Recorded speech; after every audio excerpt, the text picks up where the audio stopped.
This break is brought to you by Adobe Photoshop. Here's a fun fact. Every day, millions of people around the world use Photoshop to create all kinds of cool stuff.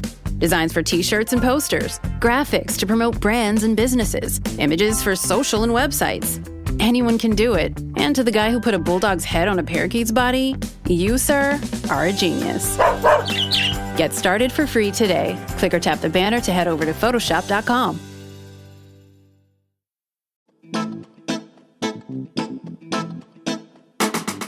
Hello and welcome to History For Weirdos. We're your hosts, Andrew and Stephanie. And each week, we're going to take you on a journey into the strange, obscure, and relentlessly entertaining corners of human history. Now listen up, friends, because it's about to get weird.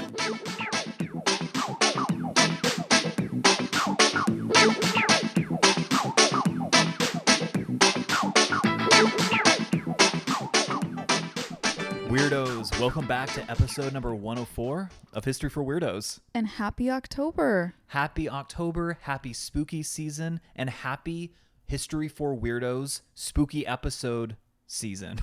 Oh my God, that's a mouthful right there. I know. I was trying to think of a word other than season, and then I didn't. Clearly. But yeah, to your point, for those of you who may not know, during the month of October, we're going to try to focus on like spookier themed episodes. Yes. We even asked on Instagram for recommendations. So if you don't follow us on Instagram, here's a reminder to do so. Yes, exactly. A shameless plug. Shameless I love plug. it. I thought you were going to share the Instagram handle. Oh, Instagram is at History for Weirdos. We're professionals. We are professionals. We know what we're doing. But we're just really happy to be here and to share some spookier episodes like we said. And then even eventually at the beginning of November, we're going to be doing a special episode on the history of Dia de los Muertos. Yeah, that's how we're going to wrap up this whole thing. So yes. It's going to be a wild ride. October is always special for History for Weirdos. Yeah. So just strap in your seatbelts, ladies and gentlemen. Also, we're both reading really interesting books, and I wanted to share them with you all because I think you guys would resonate. And they're very different, both historical. Yes. So, Stephanie, why don't you tell us about the book you're reading? I am reading a book that my younger brother, hi Tommy, gifted me. He doesn't listen to this. Gifted me. That's rude of him. Yeah. He went off to college. He is in Boston. We will be visiting him soon. So also you'll probably see some like historical Boston content on Instagram soon. He gave me Killers of the Flower Moon. And that film is coming out really soon this month, I think, October 20th. Right. It is so good, so interesting and heavy, but important at the same time. Killers of the Flower Moon has to do with a series of murders of people of the Osage Nation. And it is a historical book. It takes place in the 20s. Mm-hmm. And the book, though, I've heard amazing things about the movie. We're definitely going to see it. The book is incredible because I was just telling Andrew that even though the author wrote this book, I think in like 2016, it reads, one, as a fiction book, even though it's a historical book. It's historically reporting on these cases and the lives of the Osage people. And two, I would think that the author personally knew everyone he's talking about. So he's an incredible author. He's an incredible writer. The details make you feel like you're there. And it's history that we did not learn as American citizens in school that's so important. It's not just about the murders, although those are so important and like pivotal in the story. It really is about the history of the Osage people. And then you learn a lot about the history of how Native Indigenous Americans were treated in general. It's so good. I cannot say enough good things. And I'm only on like chapter 5 and I'm in love with the book. Oh, nice. Awesome. How about you, babe? Well, a little different. Mine's called Rome and Persia, and it details the 700-year history between the Roman Empire or Roman Republic at first and the Parthian and then later Sassanid empires, which are take place in, those empires were headquartered around modern day Iran and Iraq. Mm-hmm. And so they were kind of like successor states to the Hellenistic Seleucid Empire, and then before that, the Achaemenid Persians. So, I mean, it's very rich in history, these two empires are, right? And it's really interesting because more of the sources from ancient times comes from Rome. Yeah. We have a lot of writing from Rome, but not as much from Parthia and then later Sassanid Persia.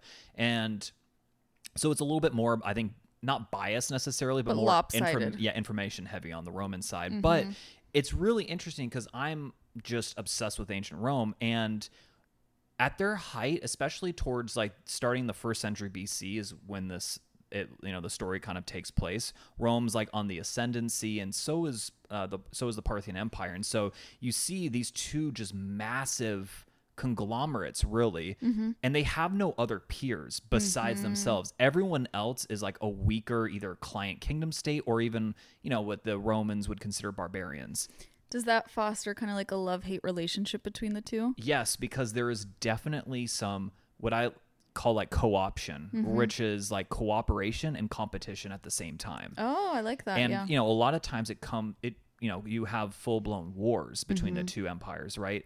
But there's also incredibly important like trade routes that like go through Parthia and Persia to China, and especially in the 1st century AD, silk was. It's 1st and 2nd century. I mean, really, just like starting the 1st century, moving onwards, silk was super important to Rome, and you could only get there through China. So, I mean, and it's just so interesting because, guys, like 700 years is an insane amount of time. You're going from like pre-Jesus Christ, era, all the way to like when Rome is like the Western Roman Empire has already fallen. Like Christianity has dominated the Mediterranean now for centuries.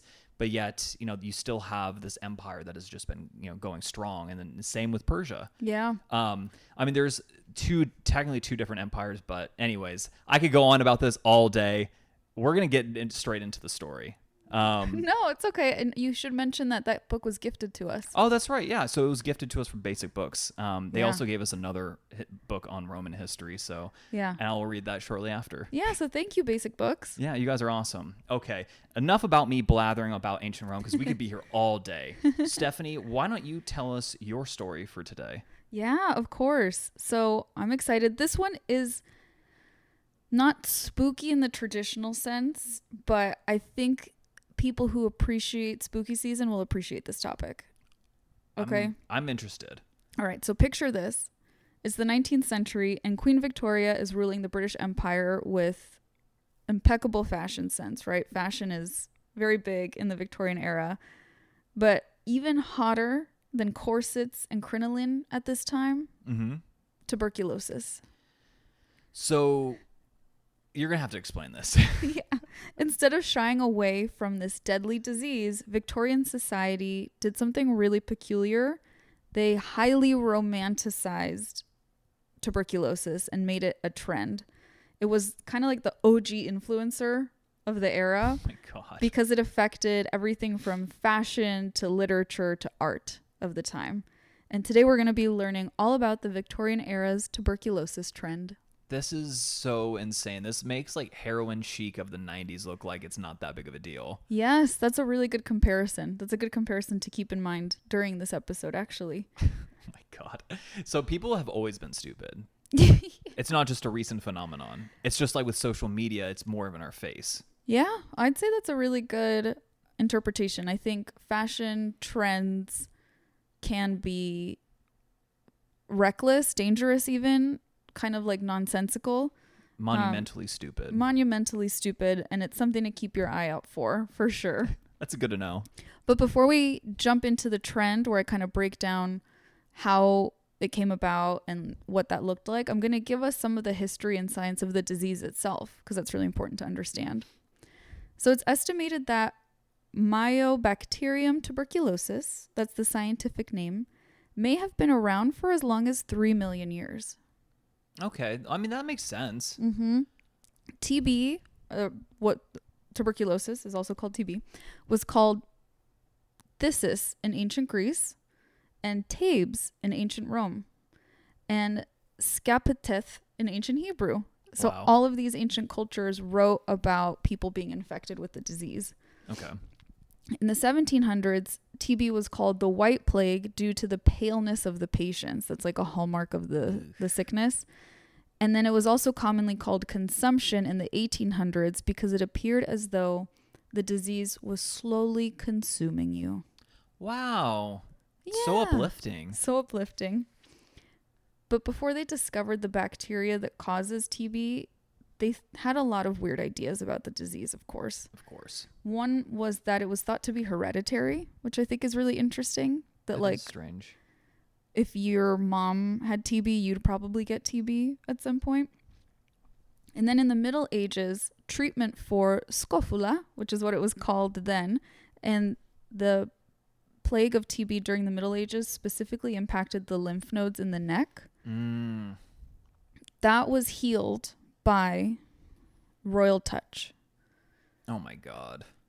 This meant that people would line up in English in front of their English and French kings, specifically kings and queens, hoping that the sovereign would touch them, resulting in a cure. Oh my God.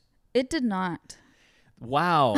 Really? It likely just led to further spread of the disease. Oh my God. That's very accurate. Some other remedies at the time, or throughout history, I should say, in Europe for the disease include cod liver oil, vinegar massages, stinky massages, and inhaling hemlock, which is a highly poisonous flower, or inhaling turpentine, also poisonous. These were all treatments for TB around the 1800s. It's insane to me how much medical like progress has happened the last like 150 years. Yeah. Could you imagine like, hey, I know this flower typically kills people, but what happens if we just like breathe it in a lot every day? Do you think that'll make us better? I mean, I really want to understand the logic behind a lot of these things. It makes no sense. Yeah, things like, I guess like cod liver oil, like drinking that or having like a vinegar massage, they're harmless. So it's fine. I guess you could think like maybe the vinegar gets the disease out of your body. Yeah. Right? Because it's acidic. Right. It's used for cleaning. But inhaling poison, how's that going to make you better? Yeah, exactly. It's interesting because like you'll see a lot of like remedies that are medieval, ancient or whatnot that like still work, and you're like, wow, like they were so advanced. So then you hear things like this, and you're like, wow, okay, never mind. Never mind. Sometimes it may have just been dumb luck that they got it right. I know. So also during the 1800s, there were vampire panics. Yep. Throughout the New England region in the U.S. And so when a TB outbreak occurred in town, it was suspected that the first family member to die would come back a vampire to infect the rest of the family. Yeah, I mean, that makes sense. How did they not think like, oh, like John died of TB and then like a few days later, so did his sister and his mom. How did they not think like maybe it was because they lived together? Maybe because they're hanging out with each other. Yeah, like they were kind of close with like the bad air. Like you were like, you're close. You're not quite there, but you're getting there. You're getting there. That was a very prevalent theory, not only for TB, but for disease in general. Right. Was this idea that bad air would make you sick, which is, I'll get into some other solutions later, often involve like going to the seaside for good air. They're close, like you said, because it is transmitted that way. But, the vampire theory really throws them off. Yeah. To stop the vampires, townspeople would dig up a suspected vampire's grave and perform a ritual.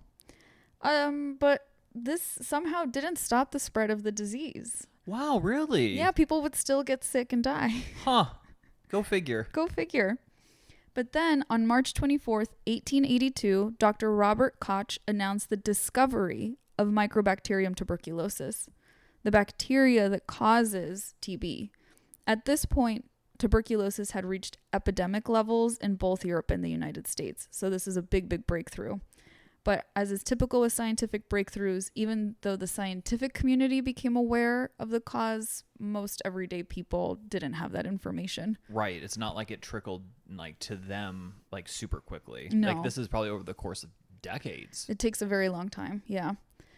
So in a time without antibiotics, victims of tuberculosis would slowly waste away. The symptoms included becoming very pale, being very feverish.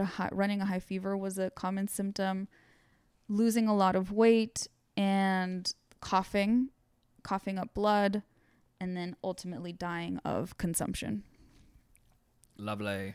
In the 18th and 19th centuries, TB had a mortality rate as high as 900 deaths per 100,000 per year in Western Europe. This included big cities like London, Stockholm, and Hamburg. And until the discovery of antibiotics, treatment for TB was, if not weird stuff, like the normal stuff would be like, oh, we should keep them warm, they should rest, they should breathe better air, things like that. Mm-hmm. They really didn't have a lot to combat the disease. It really would just Like kill waste you away. Yeah, it was kind of a bit of a death sentence. Antibiotics would be a major breakthrough, but that doesn't happen until 1943. Oh, wow. So there's a lot of time. Yes. Oof. Today, scientists and medical professionals thankfully understand that bacteria that causes TB is spread when an infected person coughs, sneezes, speaks, or even sings in front of other people. Mm-hmm. So it is transmitted through air in some way, but not the way they thought. Right. Most people infected with the bacteria that causes tuberculosis actually don't show symptoms.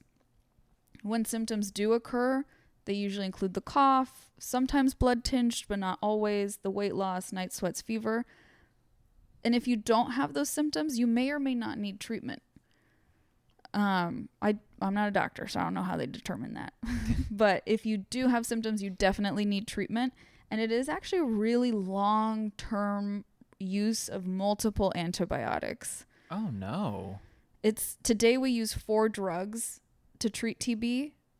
I can't say them, so I'm not going to. These Fair. are very confusing. But this 4-drug cocktail has been the standard treatment since the 1950s, and it's what we use today still. Okay. So we haven't made a ton of progress in terms of how we treat it. Since then, at least.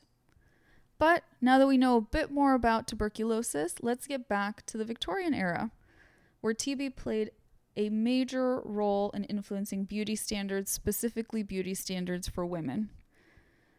The ideal look as a result of TB for a woman was to be very pale, very thin, with bright red cheeks that would mimic a fever.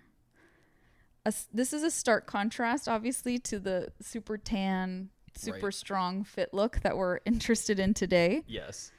Then TB was seen as a way to acquire a romantic and ethereal appearance. Interesting. Mm-hmm. People would go to extreme lengths to look paler, applying arsenic powder to their faces. Arsenic is also poisonous. And consuming arsenic wafers, kind of like crackers. Oh my God, it literally poison. Yeah.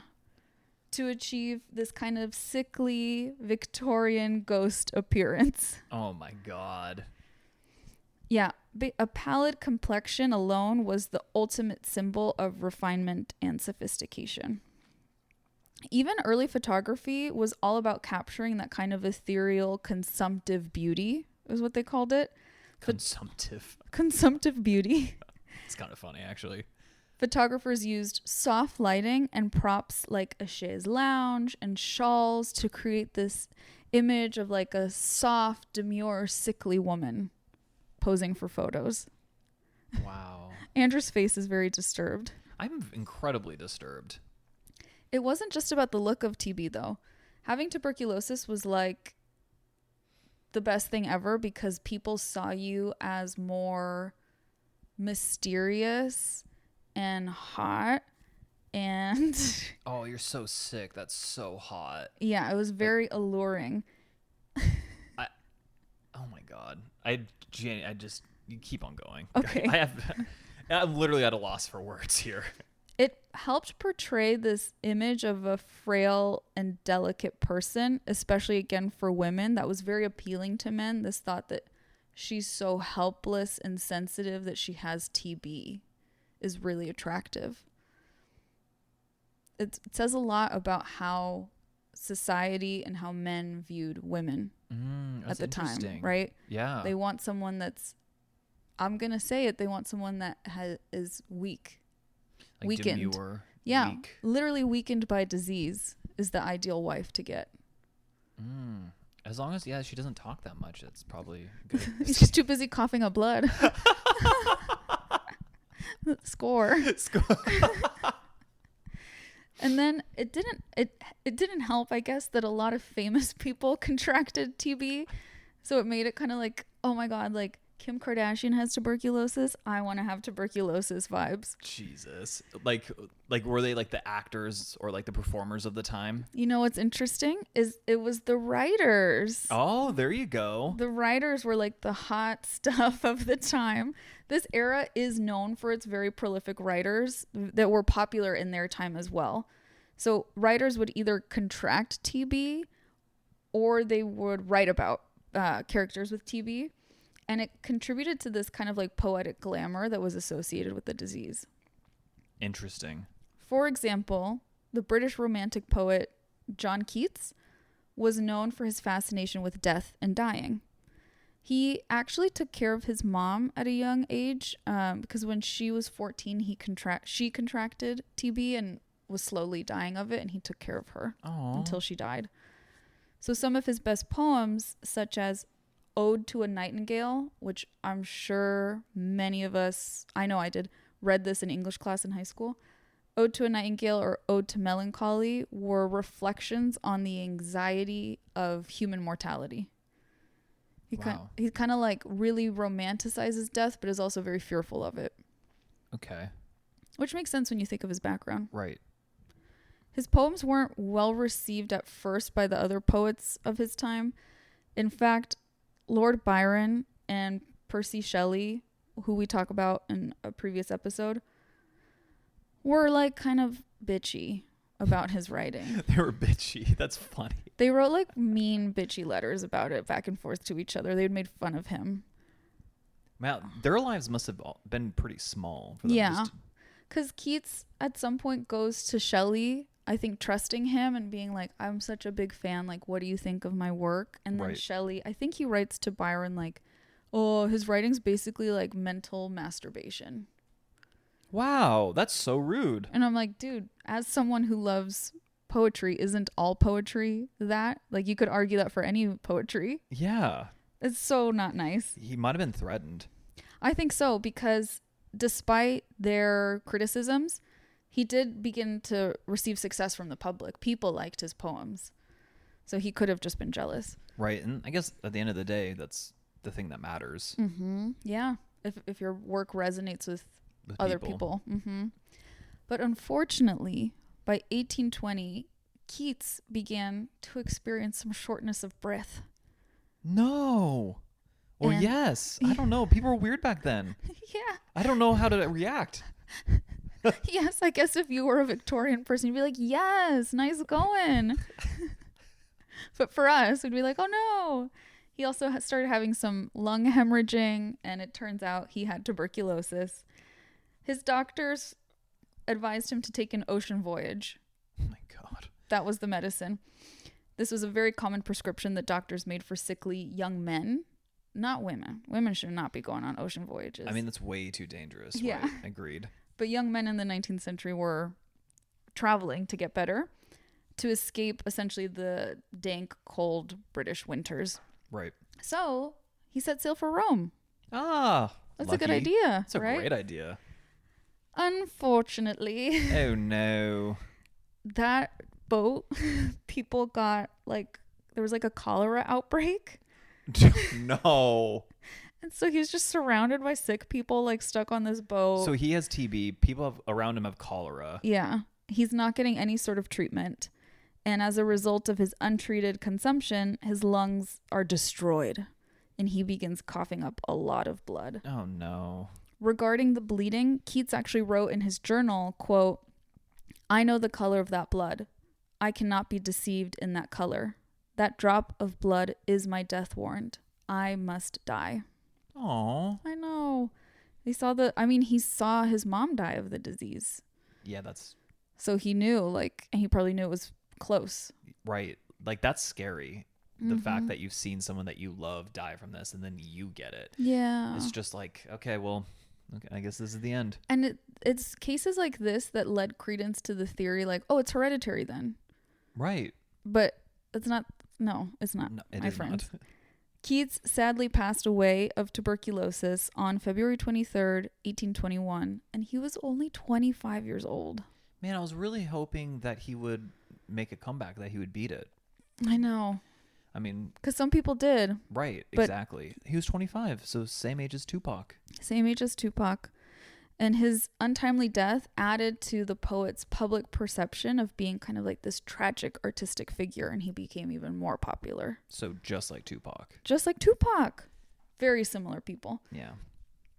And then going back to Byron, he was a very scandalous, very famous poet who must have been very jealous when he heard that Keats died of tuberculosis, because God. he once said to a friend, quote, "How pale I look.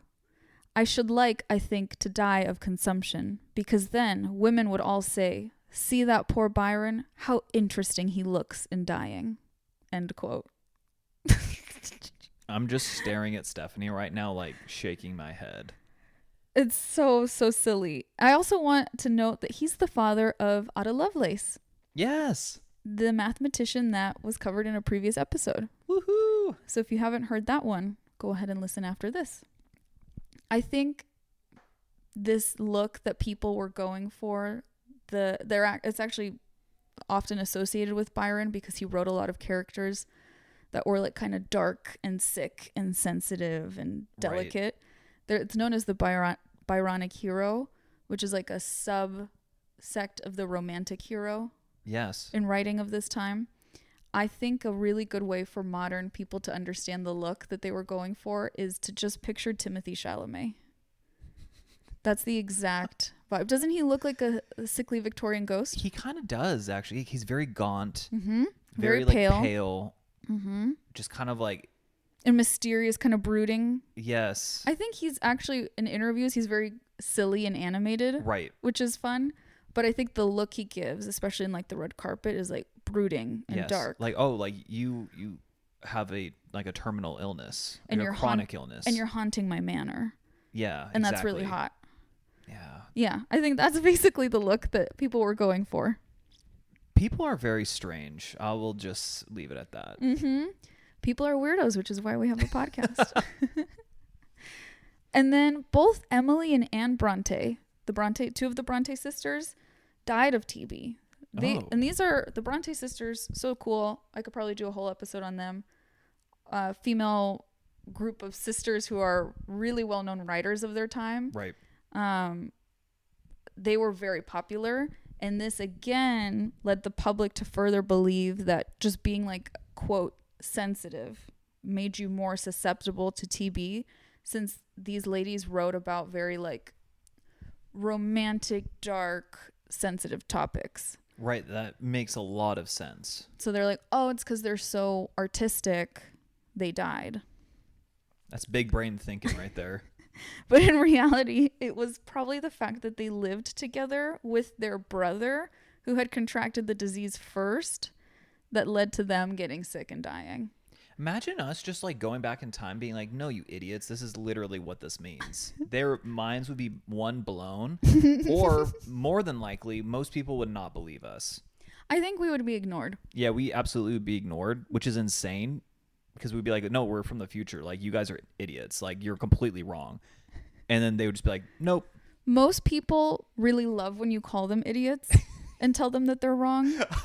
It goes over well, right? Yeah, they're like, I really want to listen to you. I want to hear what this guy has to say. You know what? Yeah, he's calling me an idiot.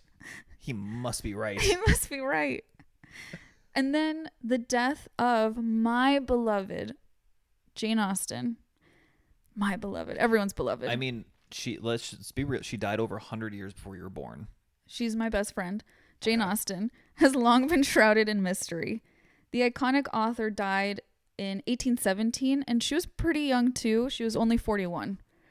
And it was at the time like an unidentified disease, but over the years, scholars have speculated that it was likely tuberculosis. Okay.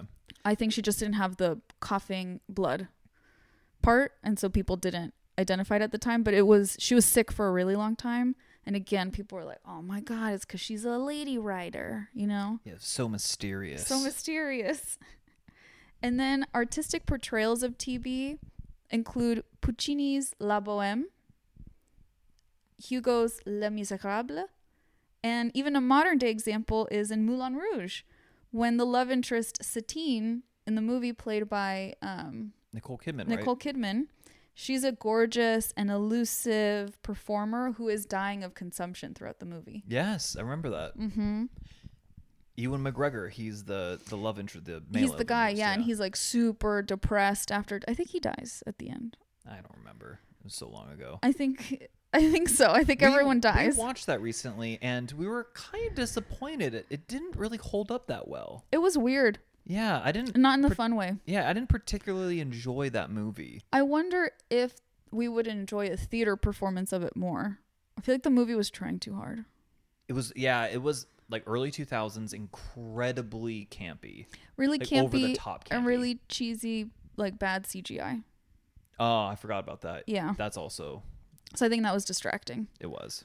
If you all like Moulin Rouge, let us know. Let us know if it's worth going to see. So, as a result of these pop culture examples, people even admired those who were suffering from TB because it meant that they were really deep. Oh my God. And they had poetic sensibilities. Isn't that cool? Illness in general became a symbol of sensitivity and even luxury because upper class folks who were sick could afford to go to seaside towns or retreats to get better.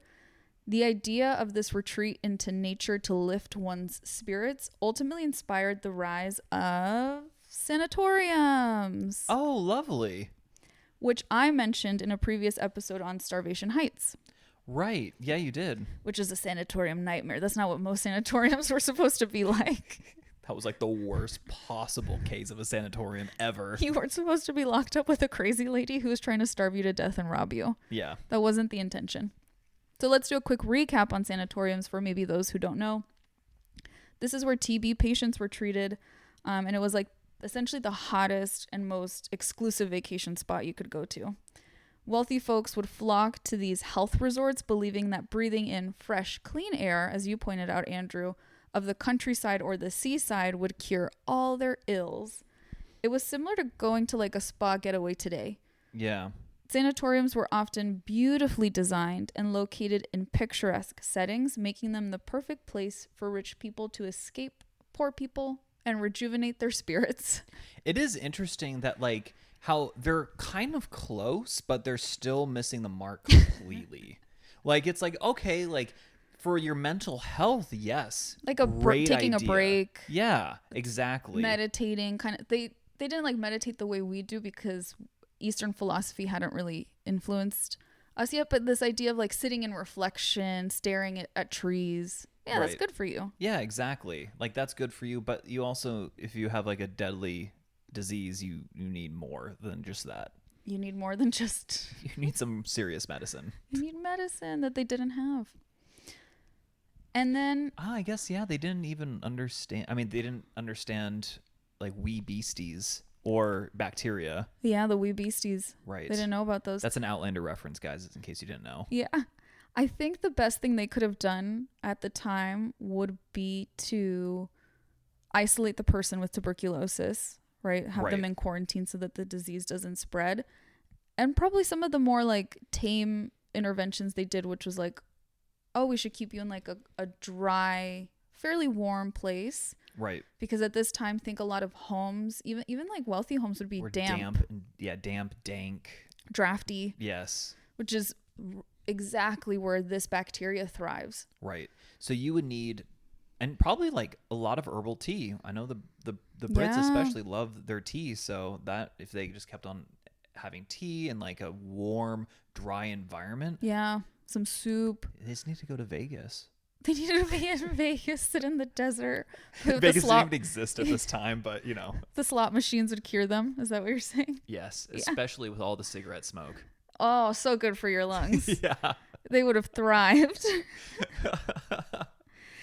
So let me tell you a little bit about what's going on with tuberculosis today. Oh, okay. Because tuberculosis is considered to be controlled in the US, but it's still a bigger threat than actually most people know. According to the CDC, there are an estimated 13 million people in the United States living with inactive TB. Okay. So like, yeah, the TB that's not actually dangerous for you. The TB that's asymptomatic. Right. Okay. But you could be spreading it to others. Exactly. And they could have symptomatic TB. Exactly. In my personal experience, for those who don't know, I used to work with veterans, specifically homeless veterans. And I can say that the disease is very common amongst the homeless, unhoused populations because they tend to seek refuge in shelters. And shelters are a great place for TB to spread, especially in the winter. Yeah. Because it's a lot of people kind of packed in together that are damp and cold and coughing on each other. And so it's not uncommon for a lot of people with homelessness to develop TB, unfortunately. That is so sad. Yeah. And it disproportionately impacts poor people, like people living in poverty, not just in the US, but all over the world, obviously. Right. In 2021, an estimated 10.6 million people fell ill with tuberculosis worldwide. That's so much more than I would think. That is, because we have vaccines for tuberculosis, right? No, we do TB tests. Right. With when you're going to like go to school, or for me as a social worker, any job I've ever taken, you have to get the TB test and they prick you. Yeah. And if it bubbles, you're effed. If it doesn't bubble, you're good. We don't have a vaccine for it. That's just a test for it. Oh, okay. Our efforts are just those 4 antibiotics. Wow. Yeah. I didn't know that. I mean, I've also never met anyone in person that has had TB. I have. I know you have. Many times. It's concerning. Or a history of TB. So if like, for example, say you get that TB test and you get a little bubble, you probably had TB and you didn't know it, right? Right. You can still get cleared for like a living situation. Like when we were trying to help veterans get housed in a transitional housing, or if you're a teacher, you could still get a job. But the way they clear you is you have to do an x-ray of your lungs, and the x-ray will show that you currently do not have tuberculosis. Right. And you can't pass it to other people. Like, I guess if your lungs were really like filled with fluid. Yeah, they fill it up with the blood. Blood. Oh, even worse. Yeah. Then, you know, that's how you know. And then obviously the x-ray would also show, oh, you need antibiotics. This is more serious than we thought. But we don't have a vaccine for it. The disease is essentially still an issue that we're battling. In fact, I recently saw John Green, the author, post several TikToks about how he gave a speech to the UN on the importance of increasing the efforts to combat the disease because it's kind of fallen to the wayside. Right, and he's a writer, so he's part of that whole Oh my lineage. God, you're right. Yeah. He's doing it to represent his sensitive people. Exactly. It's because they're sensitive. That's why they're getting tuberculosis. So he's trying to protect himself. Yeah, it's all just selfish at the end of the day. I really hope John Green listens to this podcast so much. I know. And that he can respond. What the hell? They can school us with the actual reason he cares. Yeah. No, that is the actual reason he cares. You believe that? Sure. Yeah. He's trying to protect fellow writers from getting the disease. Right, exactly. Absolutely. Just self-serving. But if he was really big brain, he would let people get the disease, and then there's less writers. And oh. Shut up. He's trying to get the competition out of the way. Yeah, exactly. Oh, I sound like God. one of those stupid vampires from like What We Do in the Shadows, because their ideas are just so dumb but hilarious. That's another great personal update to share with the weirdos. We have just gotten into the TV show What We Do in the Shadows. And we're already in like the 4th season. You didn't have to tell them that. Yeah, I just like exposed us. You didn't have to expose how much we've been binging it. Too much. I think it's a perfect weirdo show. If you have not watched it already and you are a weirdo, you'll love it. Yeah, and there's actually historical elements because they're all from like previous times, right? Yeah, there's so many historical references. Yeah, like the oldest vampire was like an Ottoman like general. Mm-hmm.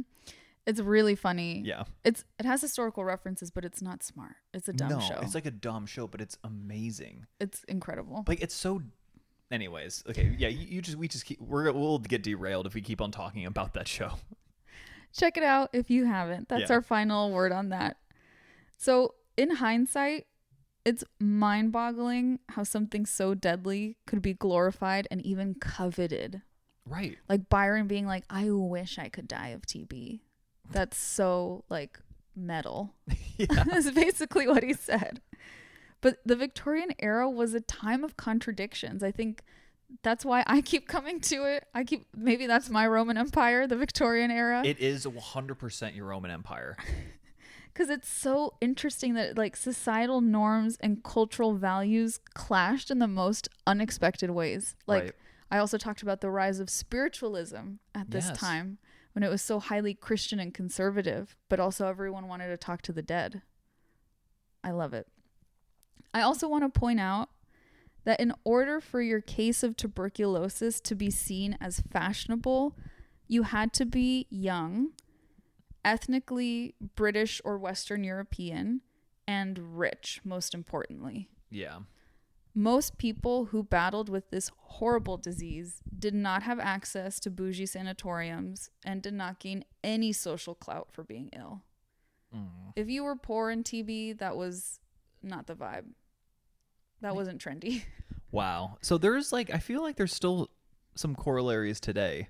Like there are certain things that rich people can just get away with, but like just average folks can't.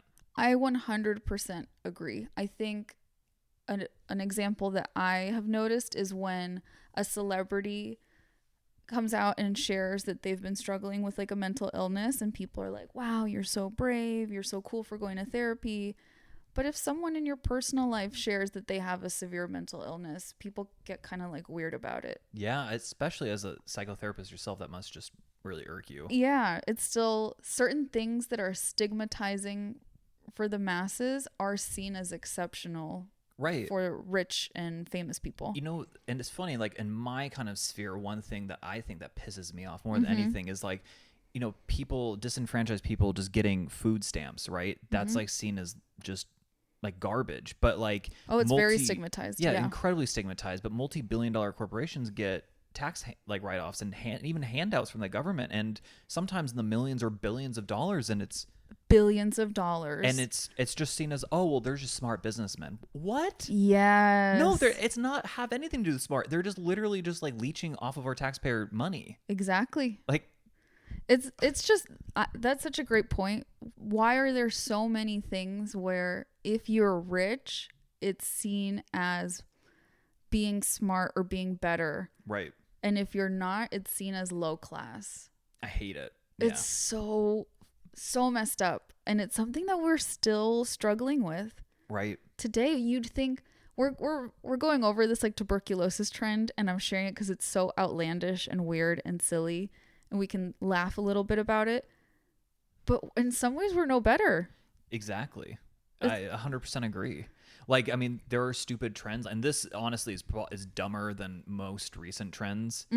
But maybe the Tide Pod one was pretty dumb from like a few years back. Another one that I can think of that's more easy to equate is when lip fillers became trendy amongst celebrities, but they're really expensive, and they were more expensive a few years ago, like 10 years ago or so. People were using like suctions to suction their lips to make them look poutier, but what it was damaging their lips and their skin because it was bursting like capillaries. Oh wow. So it's really dangerous, and doctors are like, please don't do this. I don't remember how, but basically like if you like put your lips inside like a glass bottle and Well, yeah, don't tell people. yeah. They're not going to do it. But that was an example of like, oh, if rich people get lip fillers, that's cool. But if I try to get lips, it's like seen as stupid. You know what I mean? Yeah, exactly. And it's interesting that we came to this conclusion together, because my next note is the trend of tuberculosis chic serves as a reminder to question beauty standards and who benefits from them. Exactly. Or consumption chic. Consumption chic. We got that alliteration right there. That rolls off the tongue bitter. Yeah. Scratch that. Consumption chic. There we go, baby. So Weirdos, the next time you're sipping on your adaptogenic almond milk latte, Oh my God. scrolling through TikToks on how to achieve a certain aesthetic, remember that the Victorian elite were sipping on arsenic powder and celebrating their consumptive aesthetic. And I have a question for the weirdos. Okay. You can answer this too if you think of one right now, Andrew. Got it. But I definitely want you all to let us know on the Instagram post for this. In 100 years from now, what present day beauty trends will people be shocked to learn about? I think silicone implants for me. Oh, because people keep getting sick from them. Yeah, it's poison, like literal poison. Yeah, because the silicone leaks and yeah, that's one that they may be shocked about. Like, why would they put this thing that could kill them inside their bodies? Right. I think that's going to be a big one. And again, no shame or anything. I No just judgment. think no judgment at all. I'm just thinking that's 100 years from now. Like that was like the first thing that came to my mind. Yes, and I truly say this, no judgment. I love beauty interventions. Like, if I had more funds, I would totally get more beauty interventions. It's just interesting to question these things. Right. Exactly. Like even like Botox, right? Like yeah, it's a toxin. It's a toxin that we put in, and I'm going to be completely honest. I've used it, right? Me It's too. actually, Yeah. Ironically, it's also a medicine for something I suffer from, TMJ. And for migraines. And for migraines. It's a migraine treatment. Mhm. Yeah. So, but it's also like a beauty standard where you're like inputting like poison into your body. Right. It's so interesting. It is, right? And we see, especially in LA, I will say, Oh, yeah. we see these things as very commonplace, very normal. Like, of course, instead of having laugh lines, you're going to put Botox in your face. Yeah. But that may be one that they question in 100 years from now. It's definitely possible. Well, weirdos, that is my summary of the tuberculosis trend. I literally had zero idea this was ever a thing. Really? I had never even heard of this. Oh, I'm so glad I got to introduce you to it. Yeah, I mean, it's not even something that was just like, oh yeah, I think I heard about that before. No, like it's completely brand new to me. So weirdos, if you knew about this before the episode, like hats off to you. I feel like this is a deep cut. Oh, good. I'm so glad. I love those Victorian era deep cuts. I know this is 100% your Roman Empire. Like, I'm not Why? even joking. I know my Roman Empire is The Roman Empire. Yeah, I'd say more the Roman Republic, if I'm being honest. Talk about a deep cut. Oh my God. Right? Yeah. But Anyways. before we wrap up, I do want to share my sources. Okay. A lot of these are actually scientific. I'm very fancy this week. There's Nice. the CDC, Smithsonian Magazine, the National Institute of Health, the American Lung Association, Oxford Academic, a PBS article on how John Keats met his early end, the Saratoga Springs Public Library. That is adorable. Isn't that so cute? They had an article on consumption romanticized. Thank you, Saratoga Springs Public Library. An awesome YouTube video that I found by Mina Lee called Unpacking Sickness as a Beauty Trend. An article on the Science Museum magazine called Tuberculosis, a Fashionable Disease? ? I love the way you read that. That was amazing. Thank you. And then last but not least, Wikipedia. Well, you used a ton of sources. That might be like the most sources I think we've ever used for an Yeah, article. it's definitely or for an episode. There was so much science. There was a lot. I mean, this was like really like research. So Thank good you. job, yeah. Thank you. And thank you so much for listening, weirdos. Please, seriously, like check us out on Instagram because I want to hear your thoughts on beauty trends. Right. And also you can see videos that we post Mm-hmm. that are like completely separate from the podcast. Well, not completely separate. I mean, it is, but you can see. We have more content. Exactly. Thank you. That was much more succinct and way better said. That's all right. And weirdos, you've already done this. Gold star for you. If you have not, don't forget to share this podcast, rate, review, subscribe. It helps us grow. Yeah, especially if you're listening on Spotify, hit that bell button so the episodes come to you right away. Yeah. We have a friend that works there and she gave us that tip and I've been doing that with the podcast I listen to and it's very helpful. Yeah. So definitely do that. Well, weirdos, thank you so much for listening and until next time. Until next time, weirdos. Adios.